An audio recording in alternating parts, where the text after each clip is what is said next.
Yesterday, there were two Big Ten conference games that were the definition of defense wins championships. Those being Ohio State versus Penn State and Minnesota versus Iowa. And all four teams looked vaguely similar in an almost terrifying way. Obviously, neither Minnesota, Penn State, or Ohio State has the rancid, gross, inept offense that Iowa does, but neither of these teams scored more than 20 points yesterday. Neither of them did. Penn State scored 12, Iowa scored 10, Minnesota also scored 12, Ohio State scored 20, but still didn't touch 3 touchdowns. They only scored 2 and kicked 2 field goals. Ohio State versus Penn State looked like it came out of the Minnesota-Iowa rivalry series. But while PJ Fleck was able to go on the road and get a road win versus a rival, and against the team who, as of yesterday morning, was easily the favorite to win the West, James Franklin falls to 1-9 against Ohio State in his 10 seasons at Penn State. And Ryan Day is now 5-0 versus James Franklin. And outside of coaching, which is easily in favor of the Buckeyes, one player, a blue chip recruit from the state of Pennsylvania, made a huge impact in this game. Whether you call him Marvelous Marv, Maserati Marv, or you just call him by his full name, Marvin Harrison Jr., it doesn't matter. He's college football's #1 wide receiver, and Penn State does not have anyone close to him on offense. Whether it's Nicholas Singleton, or Katron Allen, KeAndre Lambert-Smith, Theo Johnson, Tyler Warren, even offensive lineman Olu Fashanu. None of them compare, relatively to their positions, to Marvin Harrison Jr., who, whether it was Johnny Dixon, Kalen King, whoever he was covering, he was going to burn. The question was, could Kyle McCord throw an accurate pass? And indeed, Kyle McCord oftentimes threw behind, ahead of, below, above Marvin Harrison Jr. Kyle McCord did not have a good day. He didn't. I read several comments from Ohio State fans, and I witnessed this live while watching the game. There were open wide receivers all the time. If C.J. Stroud was Ohio State's quarterback, this game might have been over by the third quarter or say halftime. Now, that's no disrespect to Penn State's defense. They clearly have one of the best, if not the best, defenses in college football. But to circle back to the comparison to the Iowa-Minnesota game, Iowa has an inept offense, as we know, and Penn State's offense looked eerily familiar and to Iowa's. It was not a good performance whatsoever by Drew Allar, by Mike Yurcich, and James Franklin as the offensive coordinator and head coach, who is supposed to be the CEO and manage his own team properly. Manny Diaz called a great game.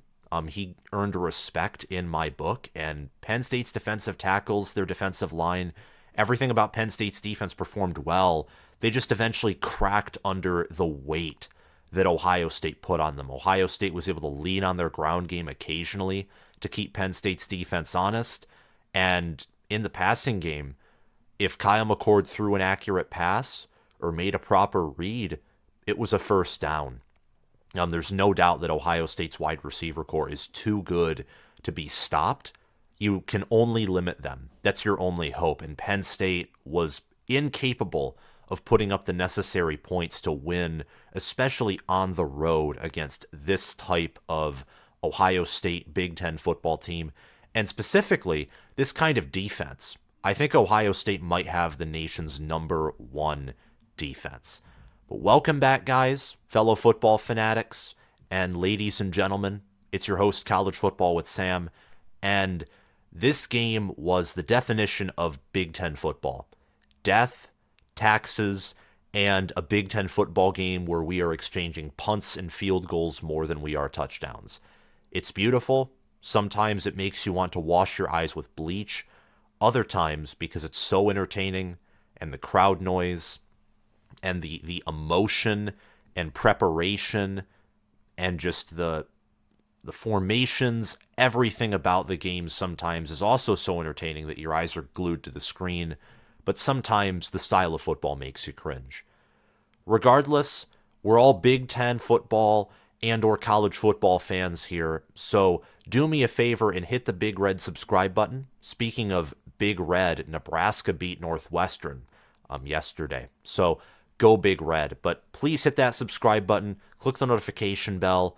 Also, Ohio State, another team who wears red, though more specifically scarlet, won yesterday as well. So if you're a fan of Nebraska or Ohio State, hit the subscribe button. If you're a fan of any college football team or Big Ten football, hit the subscribe button and click the notification bell so you won't miss content from YouTube's best Big Ten football channel.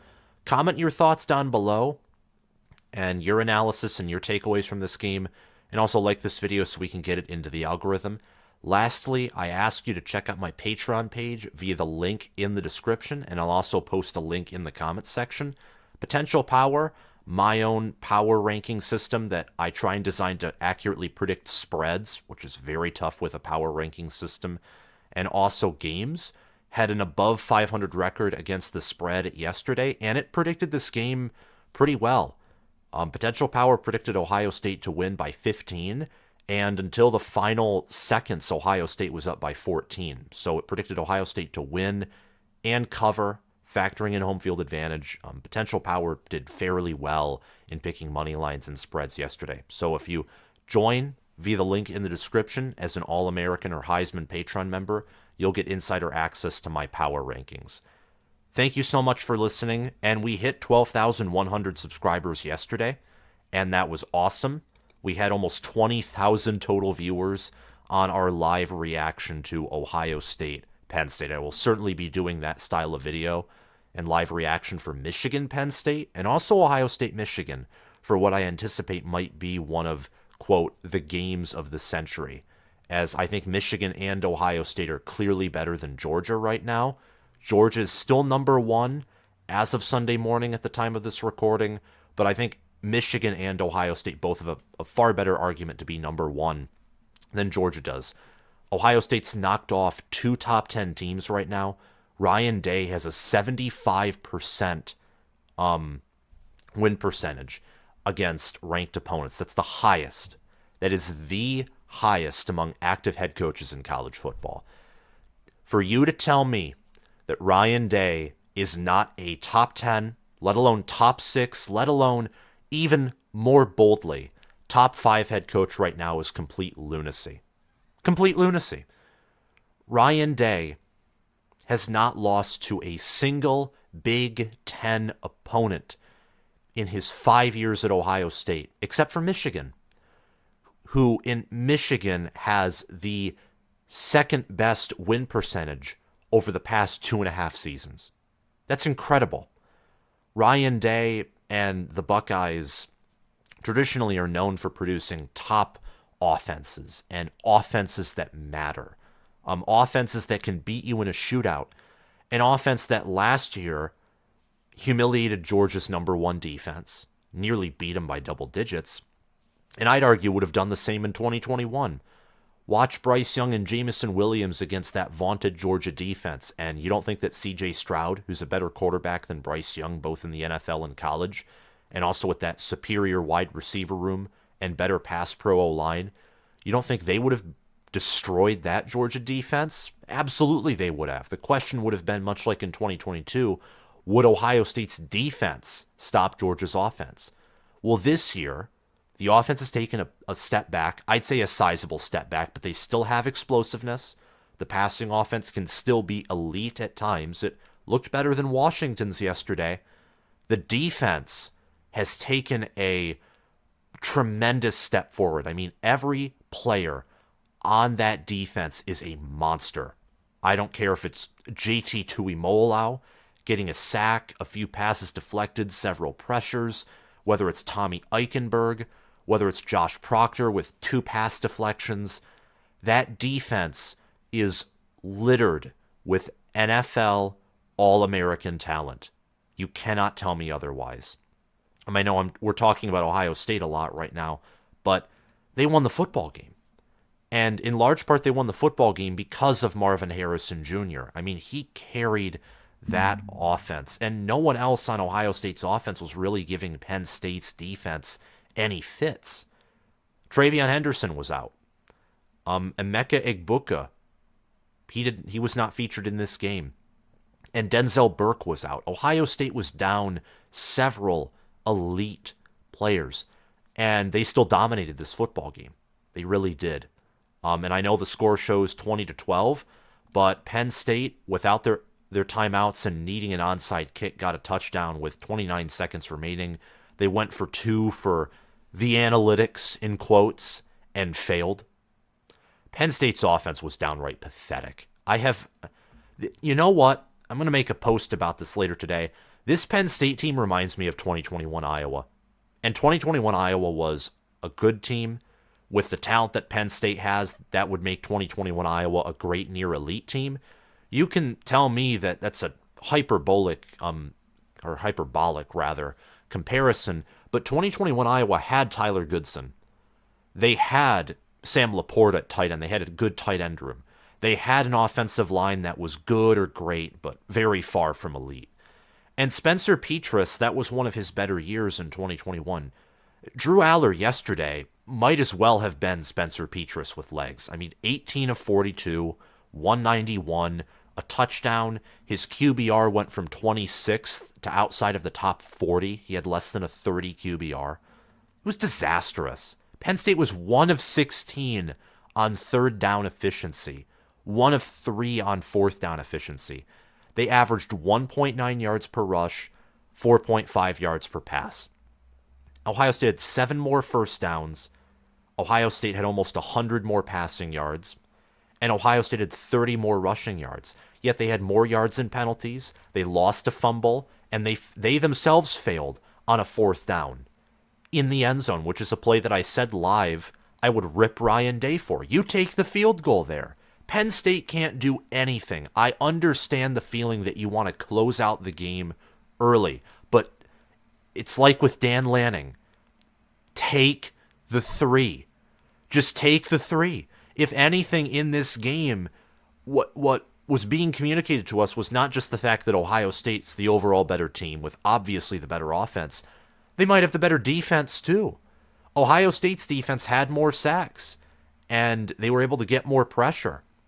And this is with a Penn State O-line that has a respectable, great pass block. And yet Ohio State had 4 sacks, 6 tackles for loss, 6 passes deflected. Ohio State, they tackled better. They had a better pass rush. I mean, overall, the defenses are both elite, but I would slightly lean Ohio State here. I mean, they dominated, really, on the defensive side of the ball. The Buckeyes did, and they led and eventually wore down Penn State's defense. But we'll talk about more of this throughout the video. I want to bounce back to Marvin Harrison Jr. and what he did offensively. He carried this offense all game long. 11 receptions, 162 total yards, and 1 receiving touchdown. Just incredible. The next leading receiver on the team was Cade Stover with 4 receptions and 70 yards. So Marvin Harrison Jr. had nearly triple the receptions that Ohio State's second leader in receptions had. And he had more than double the receiving yards that Cade Stover had. Carnell Tate got featured in this game. Chip Trayanum had a 19-yard reception. Basically, Marvin Harrison Jr. was the only active and impactful receiver that Ohio State had. Julian Fleming had 1 reception for 9 yards. Oh, and he also was the reason that Ohio State muffed that punt, which would have given them elite field position. Ohio State made a plethora of mistakes too. Same with Penn State, but they had the players. And that isn't an excuse for Franklin. Rather, that's kind of looking Franklin in the eye and asking some very tough questions. Because the development that helped make Marvin Harrison Jr. into this player, mostly from his father, but also from the best wide receivers coach in the nation, Brian Hartline, and the recruiting ability that Ohio State's coaches have. Also the fact that overall the supporting cast surrounding Marvin Harrison Jr.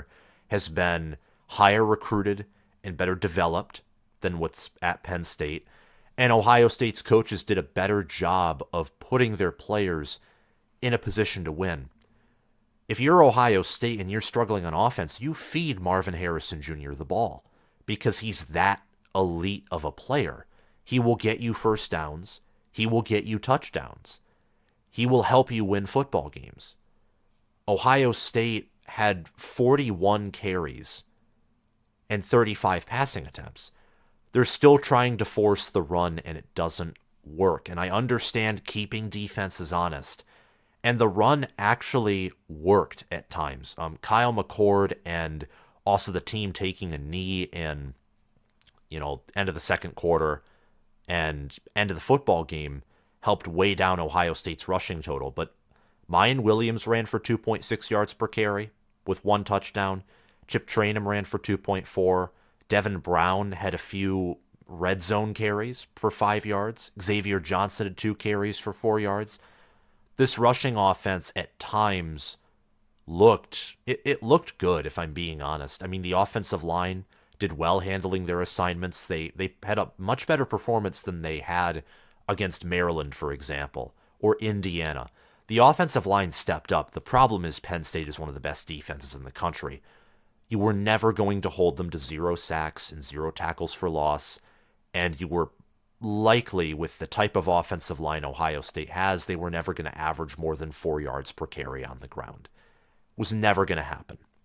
But they were able to run, keep Penn State's defense honest, and there were times where Mayan Williams, for example, had a long rush at 12. There were times where Penn State had to adjust what they were doing to stop the run because Ohio State's guards, tackles, and center stepped up. There was one play in Penn State territory where Ohio State, the center, the 2 tackles, get their men, and then maybe it wasn't the guards, but from what I remember, the guards detached and they just blocked Penn State's linebackers perfectly.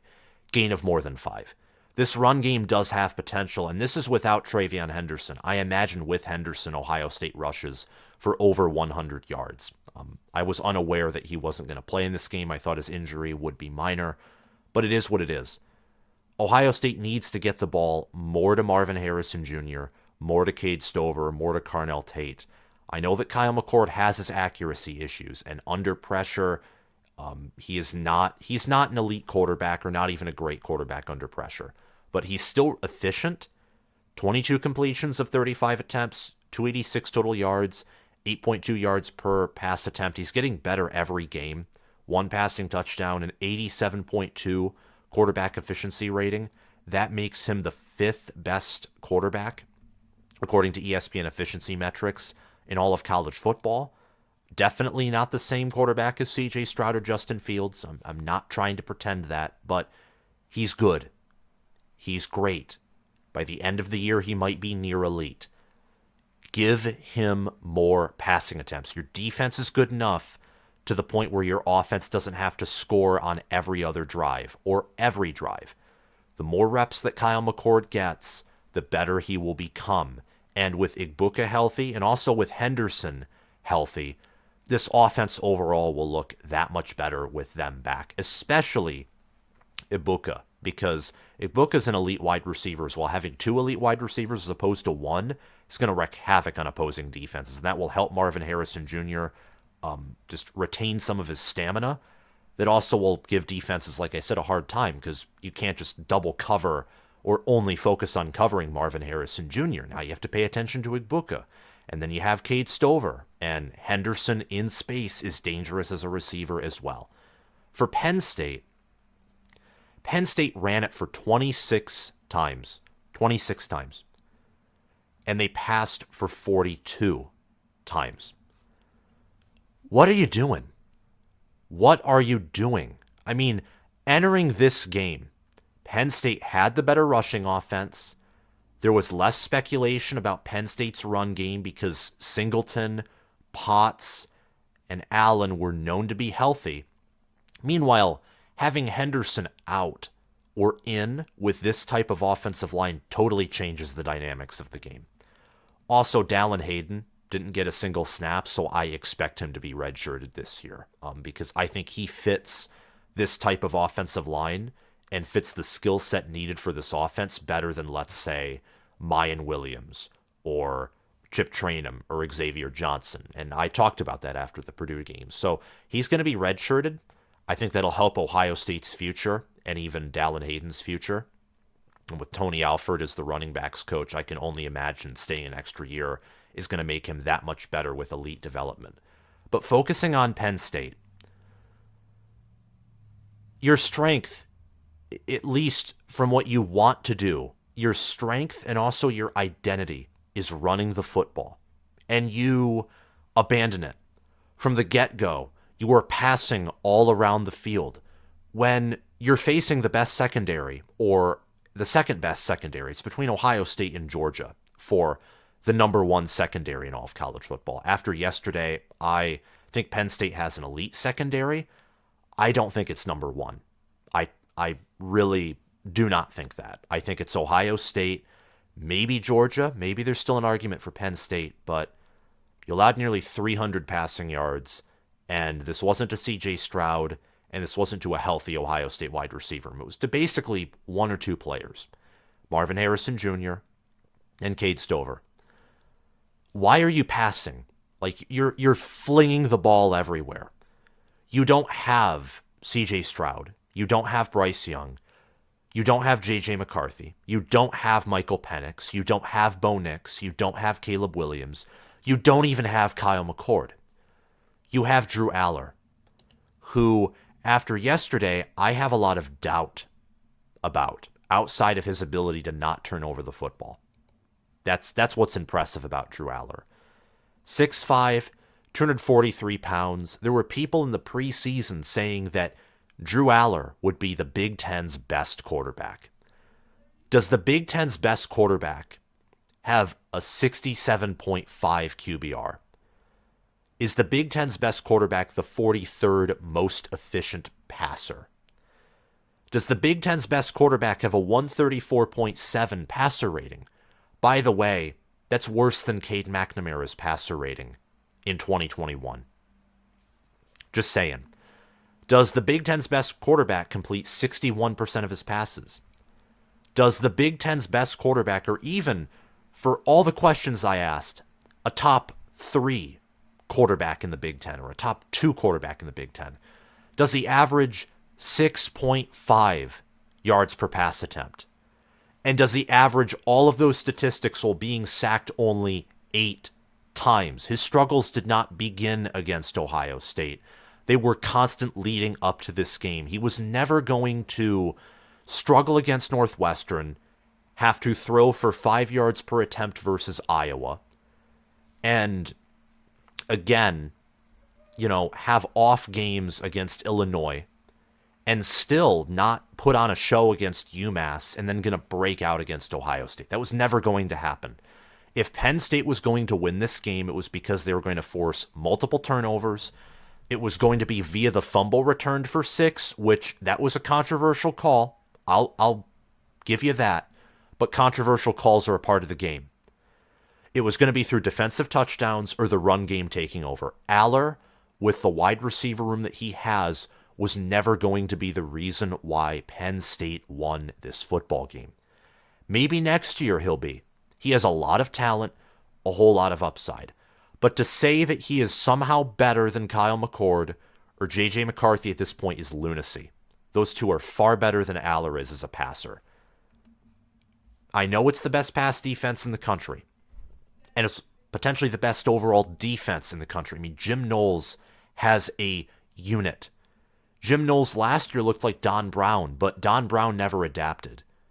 Jim Knowles changed his scheme. He did what elite defensive coordinators do. And it was year one anyway last year. The hot seat talk surrounding him was ridiculous.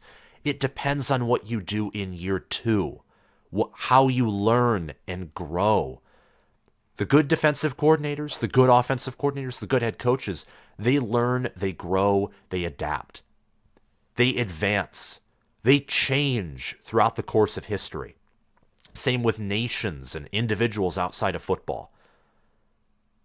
Drew Allar, and more specifically James Franklin, This was a failure on all fronts outside of defense and special teams. I know that on the special teams front, Daquan Hardy, he could have fielded that punt at midfield, but you can't put the game on Daquan Hardy.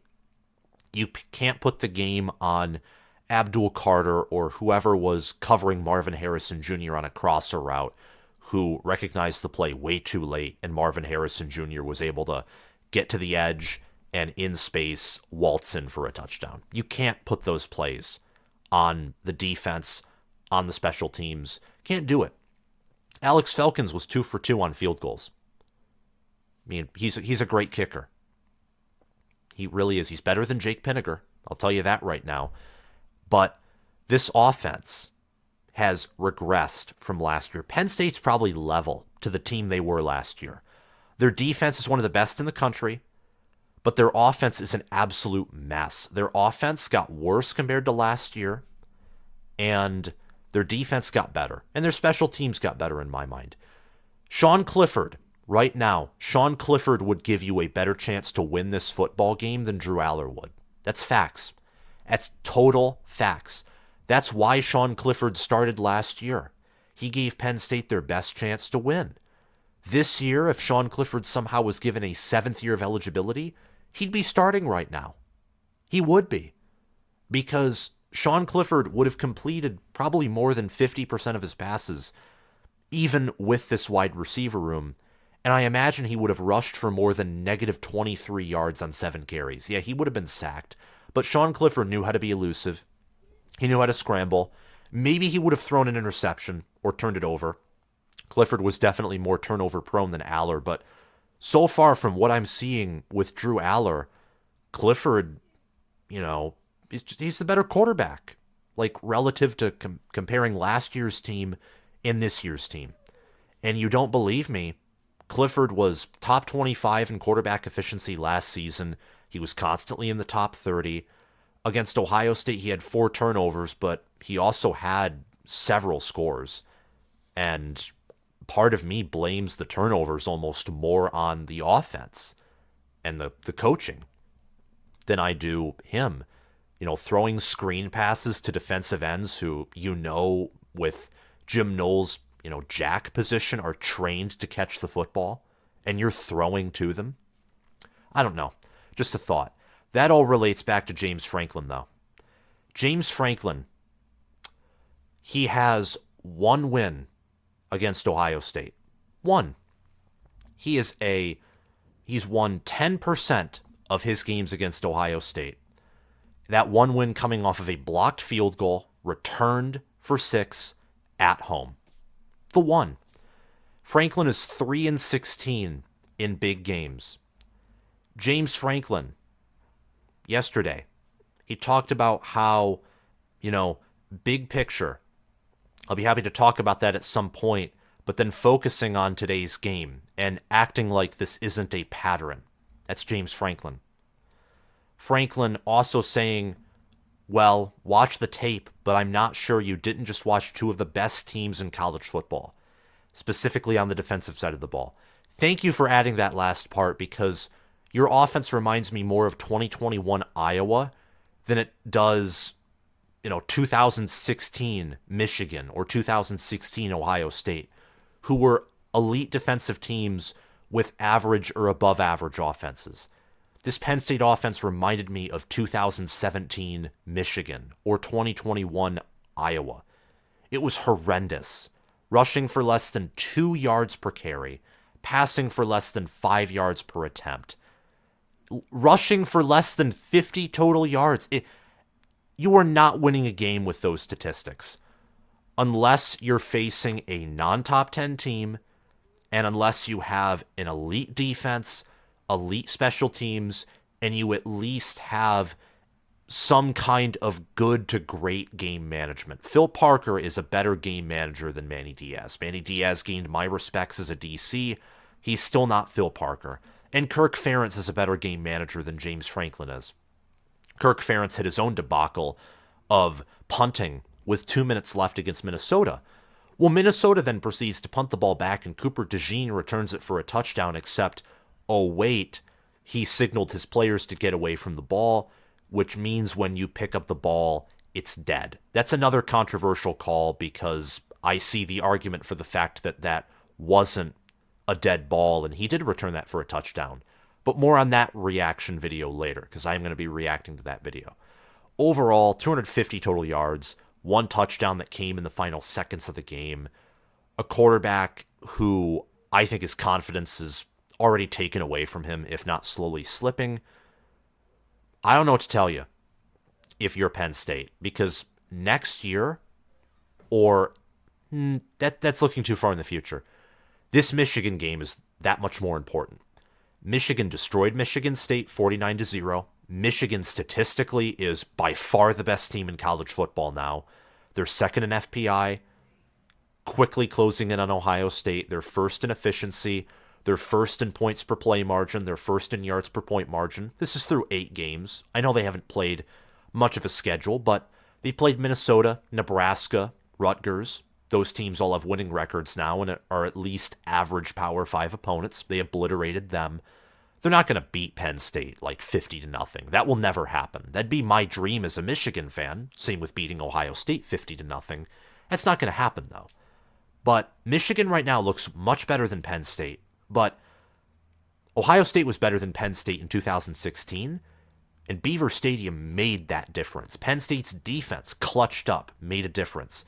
James Franklin needs to beat Michigan this year, or if he doesn't, Ohio State next year, home, whether it's a whiteout or whether it's big noon, doesn't matter.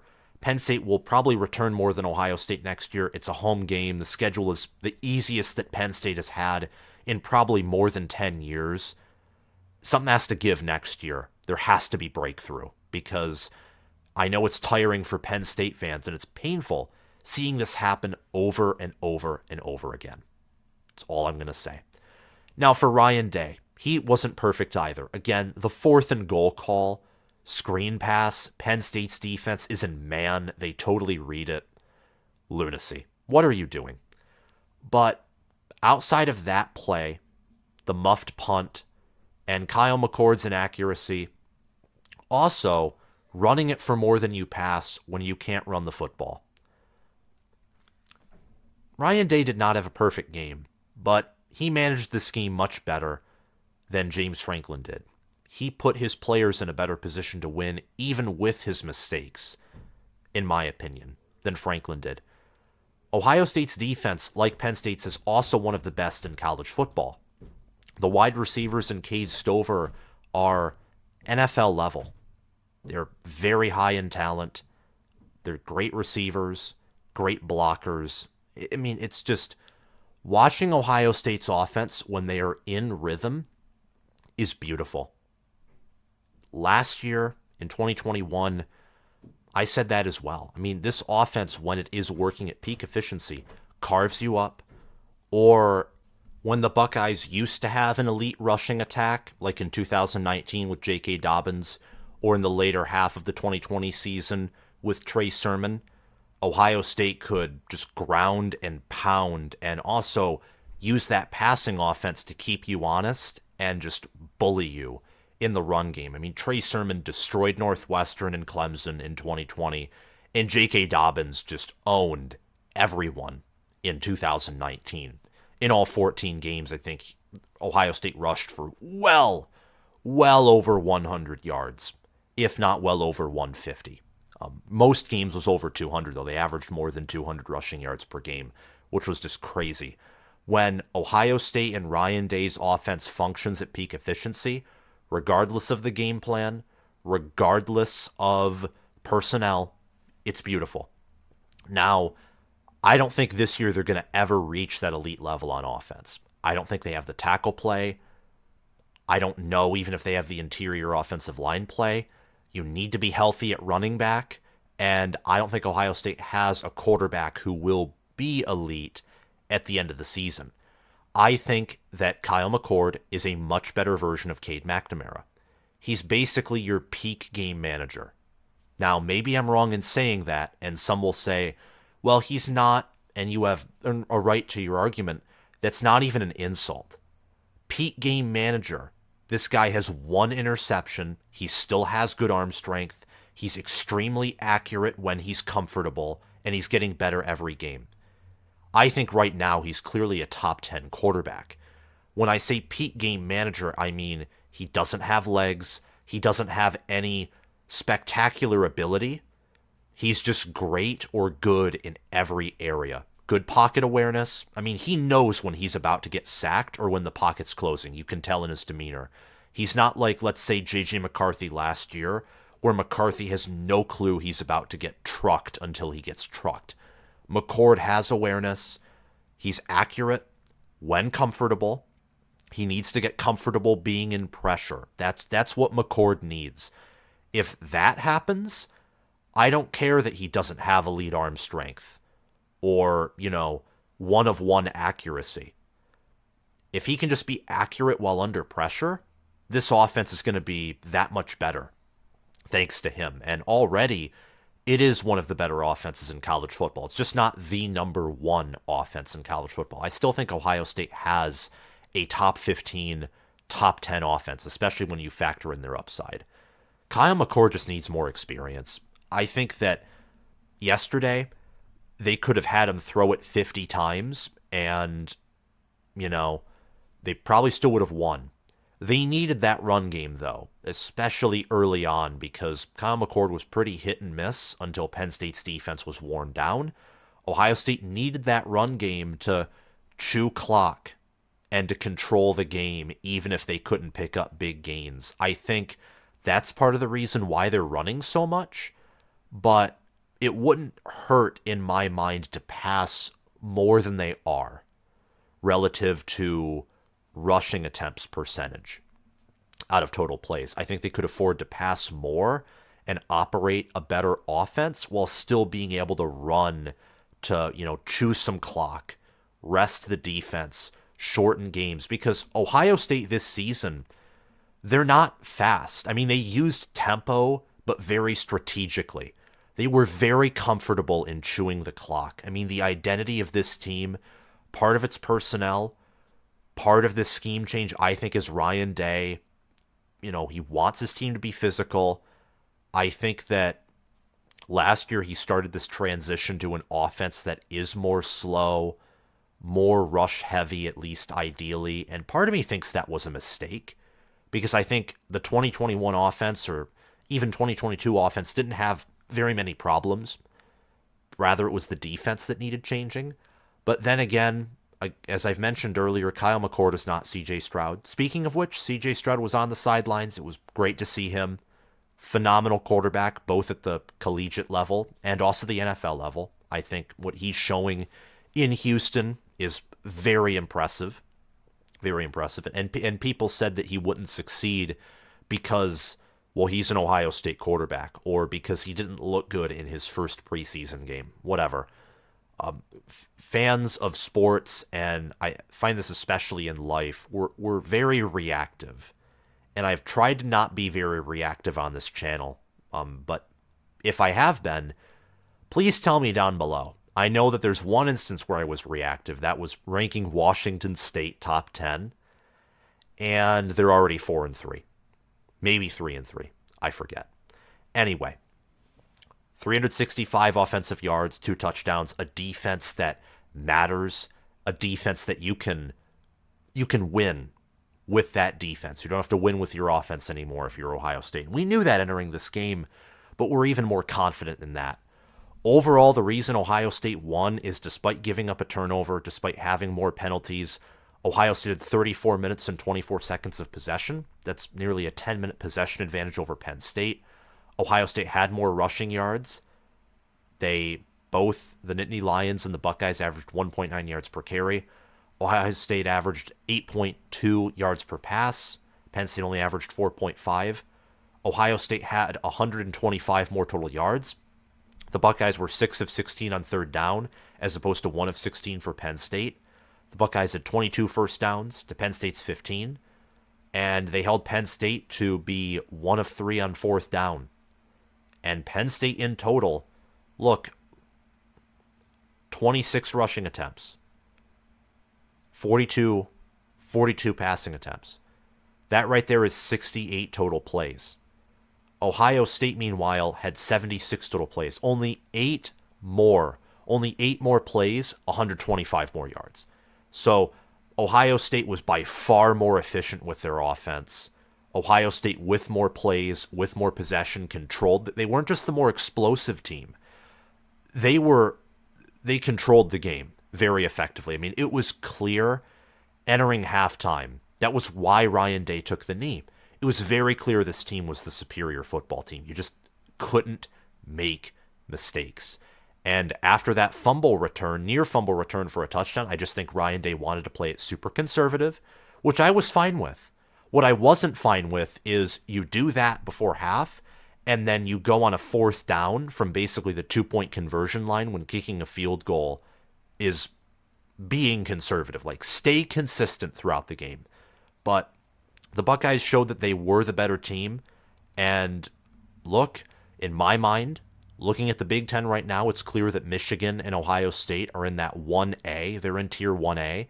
Penn State, they're either in Tier 1B or, dare I say it, they're the lone team in Tier 2. I think that Michigan, from the eye test, from an efficiency standpoint, has separated themselves from the country.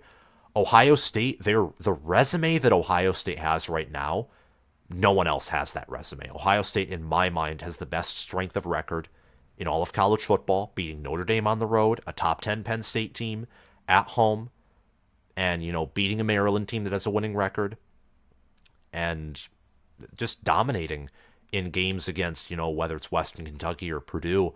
Ohio State looks like a great team or a near elite team in the eye test, and they've played a tough schedule. So I think in the Big Ten, until proven otherwise, Ohio State, Michigan. For Penn State, that game against Michigan is so critical, and they can afford a loss there, and this season can still be 11-2 with a New Year's Six Bowl win, and I guess that would be success, but then all the pressure is going to be on Franklin next season. Thank you guys so much for watching this video. I want to give a quick shout out to my patrons, Spencer Bringhurst and Noah DDLC, my all-American patrons, and Will Loftus, Gabriel Calendar, Roaming Gnome, and Matthew Sale, my all-conference patrons. Have a phenomenal day, guys, and check out the Patreon page via the link in the description. I'll see you around. Bye-bye.